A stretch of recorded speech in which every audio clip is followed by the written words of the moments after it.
যুক্তরাষ্ট্রের চাপের মুখে ইউরেনিয়াম সমৃদ্ধকরণ বন্ধ করবে না ইরান। ইরানের পররাষ্ট্রমন্ত্রী সৈয়দ আব্বাস আরাকচি নিশ্চিত করেছেন, যুক্তরাষ্ট্র এবং তার মিত্রদের চাপের মুখে ইরান তাদের পরমাণু কর্মসূচি নিয়ে কোনো প্রকার আলোচনা করবে না যুক্তরাষ্ট্রের সঙ্গে। সেই সঙ্গে তিনি জানিয়েছেন, নিজেদের ক্ষেপণাস্ত্র তৈরি প্রকল্প নিয়ে যুক্তরাষ্ট্র কিংবা তার কোনো মিত্রদের সঙ্গে আলোচনা করার ইচ্ছে কিংবা পরিকল্পনা তেহরানে নেই। শনিবার 1 নভেম্বর কাতার ভিত্তিক সংবাদ মাধ্যম আল জাজিরাকে দেওয়া এক সাক্ষাৎকারে তিনি এ তথ্য নিশ্চিত করেন। ইরানের পররাষ্ট্রমন্ত্রী বলেছেন, আমরা যুক্তরাষ্ট্র কিংবা তার কোনো মিত্রদের সঙ্গে আমাদের ক্ষেপণাস্ত্র প্রকল্প নিয়ে কখনো আলোচনা করব না। আমাদের পরমাণু সমৃদ্ধকরণ কর্মসূচি বন্ধ হবে না। ওয়াশিংটনের সঙ্গে সরাসরি সংলাপের কোনো ইচ্ছা আমাদের নেই, তবে পরোক্ষ আলোচনার মাধ্যমে যুক্তরাষ্ট্রের সঙ্গে একটি চুক্তিতে পৌঁছানো সম্ভব। কোনো ইস্যুতে ওয়াশিংটনের সঙ্গে চুক্তিতে হতে পারে না এমন প্রশ্নের উত্তরে আরাকচি বলেন, আমাদের পরমাণু প্রকল্প নিয়ে যে উদ্বেগের সৃষ্টি হয়েছে তা দূর করা প্রয়োজন।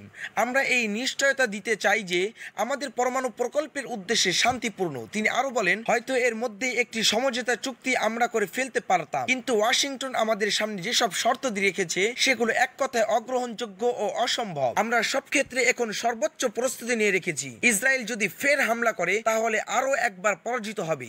আমরা পূর্ববর্তী সংঘাতগুলো থেকে শিক্ষা নিয়েছি এবং ইরান যদি কোনো প্রকার আগ্রাসী পদক্ষেপ নেয় তাহলে তার ফলাফল হবে ভয়াবহ। পরমাণু প্রকল্প নিয়ে তেহরানের এই অনড় অবস্থানের কারণে গত মাসে যুক্তরাষ্ট্র ও ইউরোপের কিছু দেশ ইরানের উপর নিষেধাজ্ঞা দিয়েছে। তবে এতে ইরানের ক্ষমতাশীল ইসলামপন্থী সরকারের মধ্যে